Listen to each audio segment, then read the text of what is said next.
Bismillahirrahmanirrahim. Assalamualaikum warahmatullahi wabarakatuh. Salam pejuang sehat yang memperjuangkan kesehatan tubuhnya melalui perubahan pola hidup atau lifestyle intervention. Saya Inayatullah sebagai founder Muslim Healthy Lifestyle atau MHLS berjumpa kembali dengan channel MHLS Official. Pada kesempatan kali ini kita akan coba membahas 4 mitos yang selama ini diyakini berkaitan dengan diabetes. Sebelum kita lanjutkan, silahkan untuk subscribe dan like kalau suka, dan silahkan share kalau video ini bermanfaat.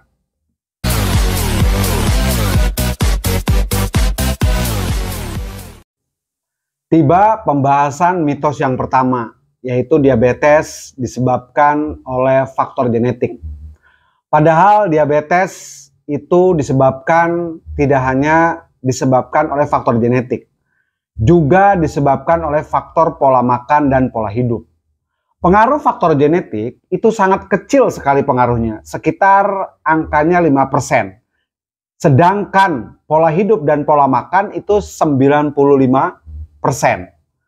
Tentunya yang memiliki pengaruh besar terhadap terjadinya diabetes itu adalah pola hidup, lifestyle, atau habit yang diturunkan orang tuanya kepada anaknya. Seperti tombol saklar lampu, tinggal dinyalakan atau dimatikan habit atau pola hidup yang mendukung terjadinya diabetes.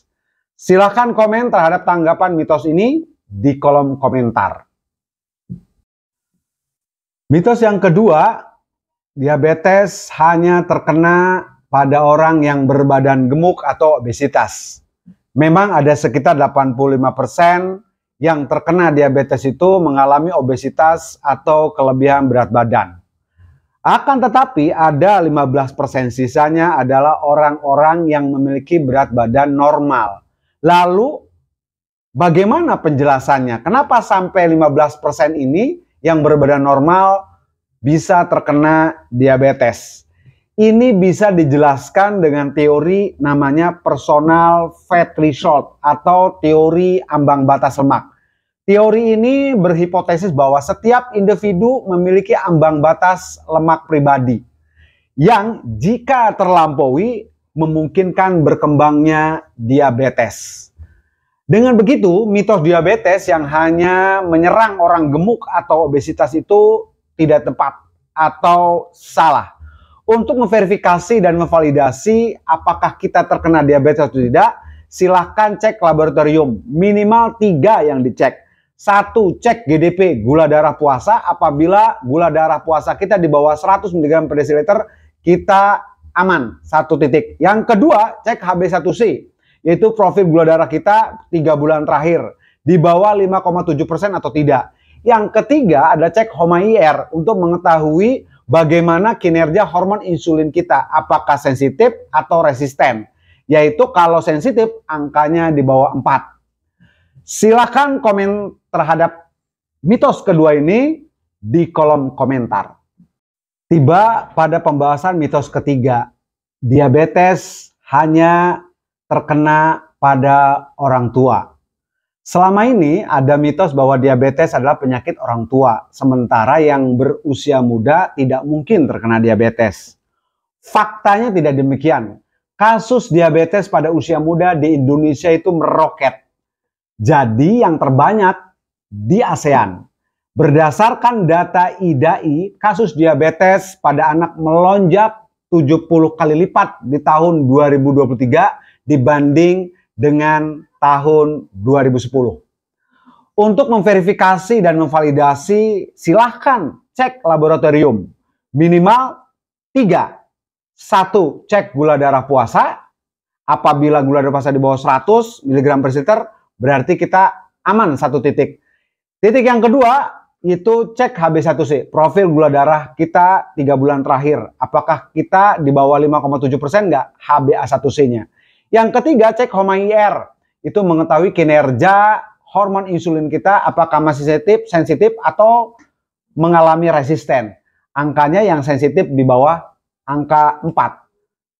Silahkan komen tanggapan terhadap mitos yang ketiga ini di kolom komentar.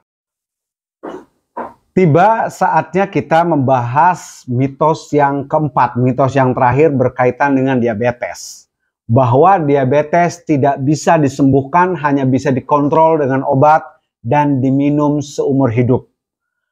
Dunia medis menggunakan pendekatan medical lifestyle sebagai tata laksana untuk diabetes dengan obat oral dan suntik insulin dalam upaya agar gula darah terkontrol normal sehingga menghambat proses komplikasi terhadap organ-organ di tubuh orang yang terkena diabetes. Artinya ini tidak menyelesaikan akar persoalan atau root cause dari penyakit diabetes, hanya pada wilayah simptom atau menekan gejala saja. Sehingga pendekatan medical lifestyle harus dikonsumsi seumur hidup. Dan benar kalau pendekatan medical lifestyle itu penyakit diabetes tidak bisa disembuhkan. Yang perlu dipahami bahwa diabetes terjadi disebabkan karena resistensi insulin atau hormon insulin ditolak oleh sel tubuh sehingga gula darah di dalam pembuluh darah kita melonjak atau terjadi hiperglikemia. Dan jangka panjang tentunya sangat berbahaya buat tubuh kita. Karena apa? Karena gula darah yang tinggi atau hiperglikemia, apalagi sampai kronik jadi diabetes, itu menyebabkan keracunan glukosa atau glukotoxicity. Karena penyebabnya diabetes seperti yang di awal kita sampaikan berkaitan dengan lifestyle atau pola hidup, maka jawaban yang rasional dan ilmiah adalah jawabannya perubahan pola hidup atau lifestyle. Yaitu kita menggunakan pendekatan lifestyle intervention. Pendekatan ini tentunya menyelesaikan root cause, akar masalahnya, bukan hanya sekedar simptom atau gejalanya saja. Untuk itu, Klinik DSH atau Dari Shifa Holistik menawarkan program MHLS, Muslim Healthy Lifestyle, dan sudah ratusan orang yang sudah mendapatkan manfaat dari program MHLS ini. Dan berkat izin Allah Subhanahu wa Ta'ala, para peserta program MHLS disembuhkan dari diabetes. Karena kita punya keyakinan bahwa dalil dalam hadis dikatakan likulli da'in dawaun, bahwa setiap penyakit ada obatnya. Silakan komen terhadap tanggapan mitos yang keempat ini di kolom komentar. Tiba saatnya kita mengukur atau apa saja parameter kesembuhan dari diabetes. Yang pertama tentunya kita tahu cek gula darah puasa kita. Apakah angkanya di bawah 100 mg per desiliter. Yang kedua yaitu cek HbA1c. Apakah angkanya di bawah 5,7%. Yang terakhir itu HOMA-IR, Homeostatic Model Assessment of Insulin Resistance. Kalau gula darah puasa itu harus di bawah 100 mg per desiliter. Itu seperti memfoto karena tubuh kita bisa membuat gula walaupun kita tidak makan. Liver bikin gula lewat proses namanya gluconeogenesis. Sementara HbA1c itu adalah mengukur berapa rata-rata jumlah sel darah merah atau hemoglobin yang berikatan dengan gula darah atau glukosa selama 3 bulan terakhir. Yang ketiga, HOMA-IR itu untuk mengetahui bagaimana performan dari hormon insulin. Apakah sensitif ataukah resisten. Kalau angkanya di bawah 4 berarti makin sensitif, apalagi lebih rendah lagi. Nah, saya akan coba memberikan contoh 3 orang yang telah menjalankan program MLS selama 3 bulan. Datanya yang pertama yaitu Pak Tano Taslim, periksa tanggal 4/01/2022, usia 54 tahun, gula darah puasanya yaitu 341, sudah dipakai bintang merah, miligram per desiliter. Jadi sangat tinggi sekali. Glukosa urinnya sudah plus, sehingga dimerahi, yang rujukannya negatif.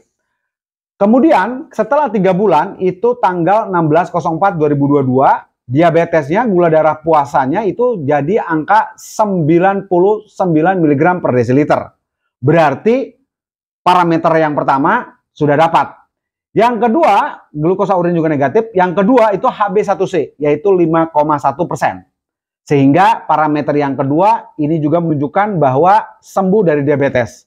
Parameter yang ketiga yaitu HOMA-IR. HOMA-IR-nya adalah 0,98. Berarti di bawah 4. Maka bisa kita vonis Bapak Thanos Taslim sembuh dari diabetes. Yang kedua yaitu Pak Mehmet, yaitu untuk gula darah puasanya angkanya sebesar 82 mg per desiliter. HOMA-IR-nya yaitu 0,98 atau di bawah 4, berarti sembuh tuh. Yang terakhir yaitu HbA1c-nya 5,2%. Jadi sembuh dari diabetes. Pak Mehmet usia 68 tahun. Sedangkan yang terakhir yaitu Ibu Haja Akisa 82 tahun, tanggal periksa 26/12/2022. Glukosa puasa 84 mg per desiliter. Glukosa urin negatif, HbA1c 5%, dan yang terakhir HOMA-IR 0,57% atau di bawah 4. Jadi mitos bahwa diabetes tidak bisa disembuhkan itu adalah bisa dibantah atau bisa dipecahkan. Jadi kesimpulannya dari 4 mitos berkaitan dengan diabetes seperti faktor genetik, gemuk, dan orang tua yang hanya bisa terkena diabetes, serta diabetes tidak bisa disembuhkan adalah mitos. Dan keempat mitos tersebut sudah kita pecahkan bersama. Sebelum kita tutup, silakan untuk subscribe dan like kalau suka terhadap konten ini. Dan silakan share kalau video ini bermanfaat.